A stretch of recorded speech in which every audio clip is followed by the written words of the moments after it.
Le 12 février 2026, Alpine annonce son retrait du championnat du monde d'endurance. Il n'y a eu aucune polémique, aucun scandale, juste une annonce dont certains n'ont même pas entendu parler. Et pourtant, cette décision pourrait en dire beaucoup plus qu'il n'y paraît. Parce qu'au moment où le WEC explose, Alpine décide de partir. Alors pourquoi Alpine se repositionne-t-elle intelligemment ou quitte-t-elle un terrain devenu trop exigeant? Pour comprendre, il faut revenir un tout petit peu en arrière. Alpine est revenu en endurance en 2021 avec comme objectif de s'imposer dans la nouvelle ère hypercar. Un projet ambitieux avec des investissements lourds et une présence prévue sur le long terme. Mais finalement, tout s'arrêtera à la fin de cette année. Et ce départ, il rappelle celui de Porsche quelques mois plus tôt. Pour rappel, les Allemands ont quitté le WEC à cause d'un recentrage économique et une critique de la balance of performance. Officiellement, Alpine parle de recentrage stratégique, réduction des coûts et priorité à la Formule 1. Et sur papier, c'est logique. La Formule 1, c'est plus d'1,5 milliard de téléspectateurs par saison. Une visibilité mondiale et un retour marketing énorme. Là où le WEC reste plus spécialisé avec un pic d'audience autour des 24 heures du Mans. Il y a un problème, le WEC n'a jamais été aussi attractif. Ferrari, Toyota, BMW, Aston Martin, Cadillac, McLaren, la grille n'a jamais compté autant de constructeurs. Les années que nous sommes en train de vivre sont l'âge d'or du WEC.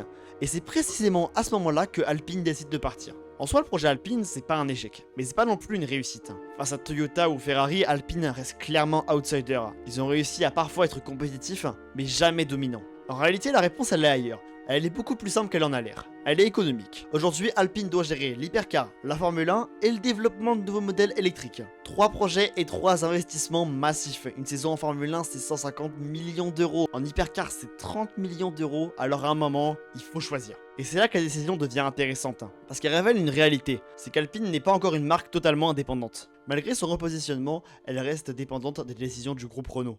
Et ça change tout. Parce que dans ce contexte, chaque investissement doit être optimisé et justifié. Et aujourd'hui, la priorité, elle est claire. Il faut maximiser la visibilité et le retour sur investissement. Et dans cette logique, la F1 apparaît comme une évidence. Parce que la Formule 1, c'est pas qu'un sport, c'est aussi un outil marketing gigantesque, bien plus puissant que celui de l'endurance. Donc non, Alpine ne quitte pas le WEC par choix sportif, mais parce qu'elle ne peut pas tout faire. Et dans cette équation, l'endurance est devenue la variable par ajustement. Mais ce choix comporte un risque. Parce qu'en quittant le WEC, Alpine réduit son exposition à un seul programme majeur. Et si la F1 ne fonctionne pas, si les résultats restent instables, alors Alpine se retrouve sans véritable alternative sportive. Finalement, ce départ n'est ni totalement illogique, ni totalement rassurant. C'est un choix stratégique, mais aussi un aveu. Alpine n'a pas encore les moyens de ses ambitions. Et dans un moment où l'endurance redevient centrale, ce retrait pourrait laisser des traces. Alors la vraie question c'est, est-ce qu'Alpine a-t-elle fait le bon choix, ou est-ce une erreur stratégique à long terme? Dis-moi ce que t'en penses en commentaire.